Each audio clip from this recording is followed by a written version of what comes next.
So tonight I have people coming over for dinner, 2 friends of mine, and I went here shopping in London for cooking an Italian dinner, and I want to show you what I bought and for how much and what I'm gonna cook.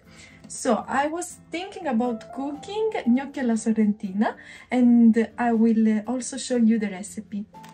First thing I bought are these flowers, which were on offer, so too good to waste. So they were £5, and now I bought for £1.49. So first, make the house nice, because without a nice house, people don't feel at ease. Clean your house, get everything ready. I will show you after how to do it. But first thing first, get your house ready. Then I bought the Cecco, of course, my beloved Cecco, and it was £3 for 2, so not that bad. Of course, in Italy it's cheaper. And I bought this gnocchi, the Cecco. Of course, you can make the gnocchi from the beginning, from scratch, but it requires a lot of time, and I didn't have today, I have to be honest with you, so I bought this. I will use for 4 people 3 packages, so these are 500 grams, so total 150 grams, which is quite a lot maybe. Then I bought my beloved mutti. I love mutti, I cannot live without mutti, I'm the biggest fan. Plus this one, it cooks so fast and it doesn't require a lot of effort, so when you don't have time, you just use this, and it's wonderful, believe me. Now I show you how to cook this. Then I had this one that always mutti. I told you I'm the biggest mutti fan. Mutti, if you are listening to this, if you are watching this video, please send me something. Then I bought some prosciutto for appetizer, and this one was £3.60, so around €4. And I bought this, which is pane pugliese, so it's like bread from Italy. It's not bad. I know you might be judgmental with me because it's not fresh as it should be, but I promise you it's not bad. Then I bought more cirio. This is polpa fine. I like to mix tomatoes, because my nonna told me once, and I will always remember this, that to prepare a nice sugo, you have to mix tomatoes. So I mix at least 2 or 3. I use this one, which is the passata. Then I use this one, which is the polpa, and then I use always a little bit of concentrato. This one, it's like tomato paste. This is the secret. So some people like to prepare the soffritto with onions, but for gnocchi alla Sorrentina I prefer to do it with garlic.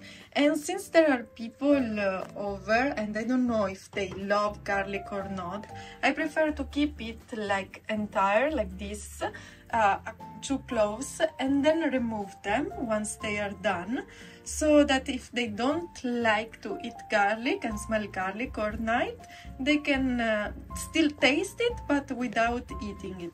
I will show you how. And this is olive oil. So once the olive oil and the garlic are, in Italian we say stanno soffriggendo. Now when the oil is hot and the garlic starting taking a brown color, I pour the tomato. First I will use the mutti. So first I put the mutti.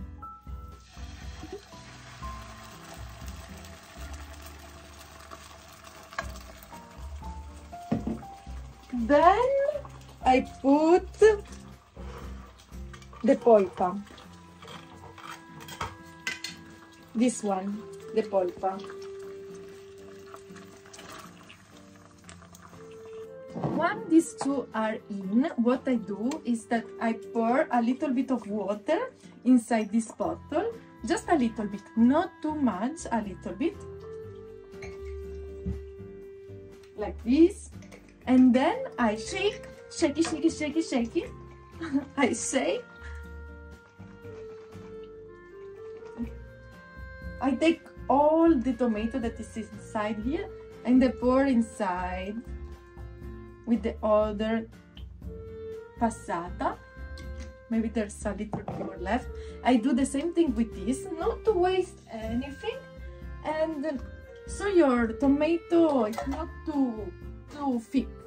It's not too thick, okay? Then a little bit more. Always shaky, shaky, shaky. Don't know if you know that I love dancing, belly dance, so this reminds me.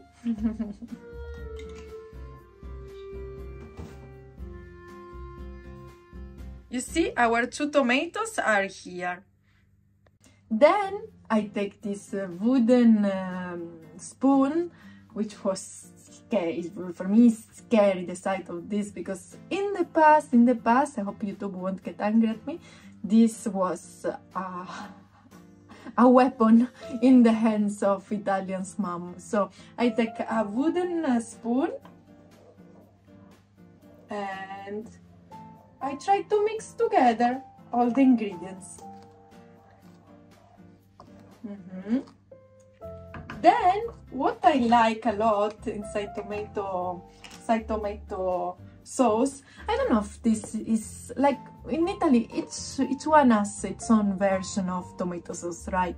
There's no right and wrong version. Yes, you cannot just pour the tomato or put it in the microwave and then eat. That you cannot do. But I don't know if there is an exact version of how to make a tomato sauce. I like to put a little bit of black pepper inside the tomato. Not too much, not too much, just a little bit. I think it gives a nice, a little spicy taste.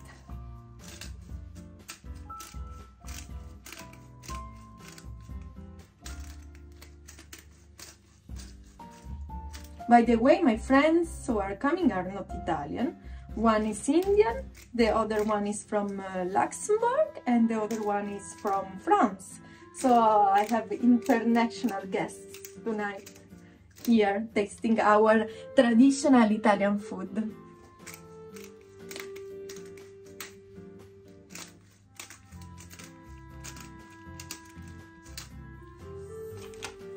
So once I'm done with the black pepper,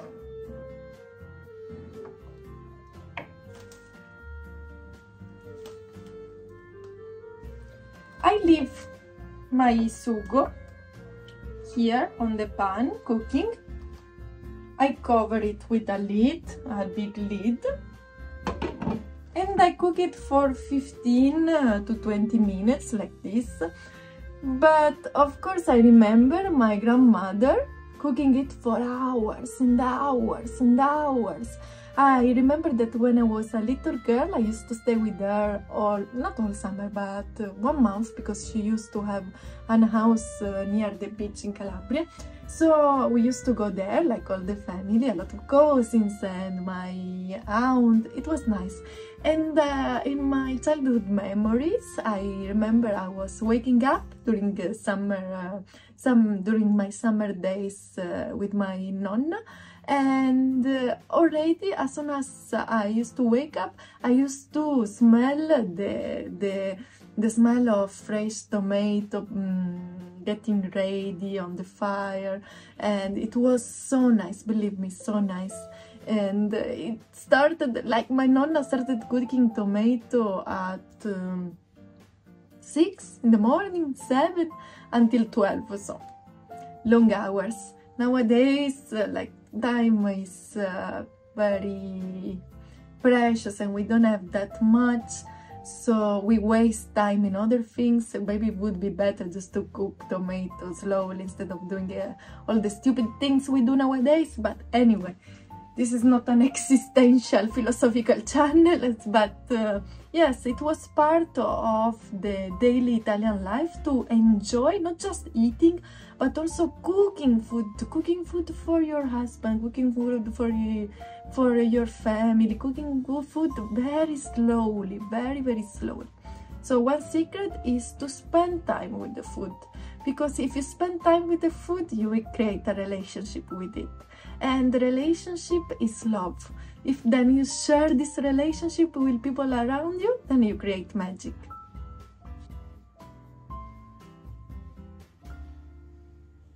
Oh no, I went out to take the few basil leaves, foglie di basilico, and I discovered that my plant is almost dying because it's too cold. We are in March here in London, but it's too cold.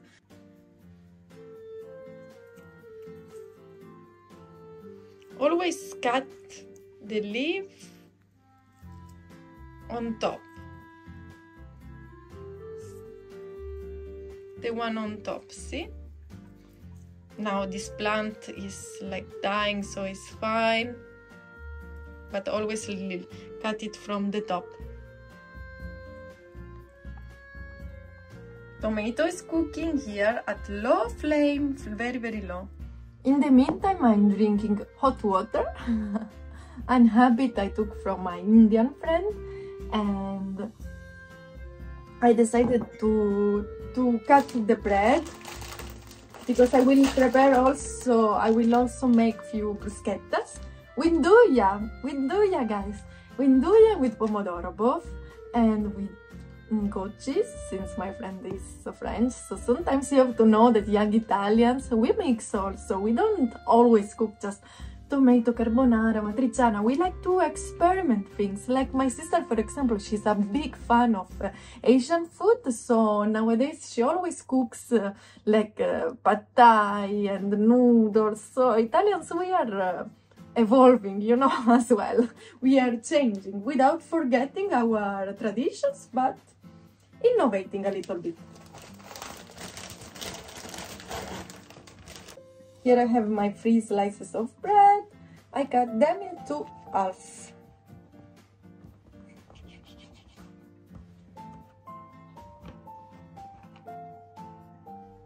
Guys, I forgot. I just remember. I have to put the concentrato di pomodoro inside the sugo. This one, see, you open like this. Tac.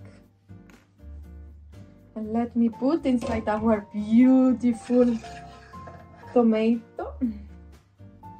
Yes, you can see. Not too much, just a little bit. This is very strong. Like, I love it. I cannot live without this. It's like addiction to me. It's like my Nutella, but it's very strong. So I'm also talking with this bread in front of me. If you like this kind of very natural and genuine and traditional content, please subscribe to the channel. It helps a lot, because behind the YouTube video there is a lot of love and a lot of effort as well. So please subscribe and give me a like. It costs you nothing to give me a like, and it means everything to me. So please, per favore, just a like and a comment telling me what you think about my cooking. I know it's not like my mom one, but still it's something. And let me show you the table I organized for us tonight. Here there are pomodorini secchi from Calabria, prosciutto, nduja, salame, always from Calabria, olives from Calabria, olive. This is not from Calabria, this is like kind of for dessert, dates, nuts and goat cheese. The bread that we cut together in the kitchen earlier. This is the table. Ta-da! I open my gnocchi. Our sugo here is ready. I have to remember to take out the cloves of garlic, the garlic cloves. Here the water is boiling. See, sugo makes a mess in the kitchen always, so don't be shy to show sugo everywhere. You have to be proud of it. And our gnocchi are going in. Gnocchi, when they are ready, they come up like best timer. don't fit.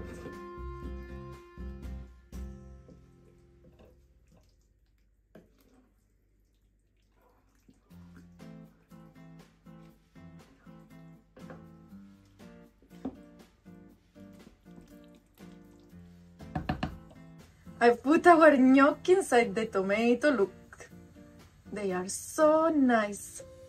So here I cut the mozzarella for the gnocchi, because gnocchi alla sorrentina are like gnocchi al pomodoro, but you have to put mozzarella in the middle so that it melts then in the oven or on the pan as well. You can do both ways. Tonight I will do in the oven, since my friends are a little bit late. Not late, but it's too heavy! It's too heavy, guys. I have to put little by little. It's too heavy, I'm sorry.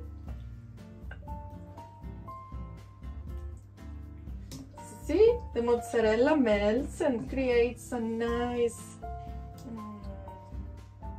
love story with the gnocchi.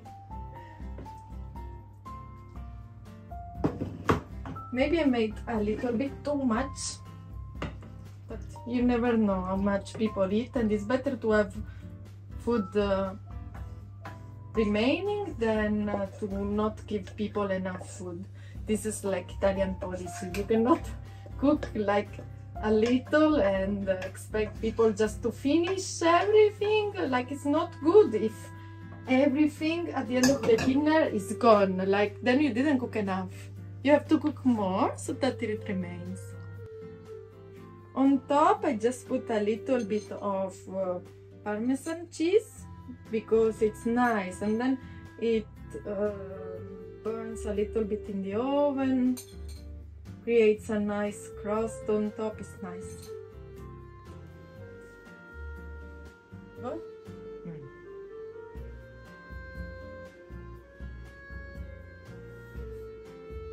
I'm hungry.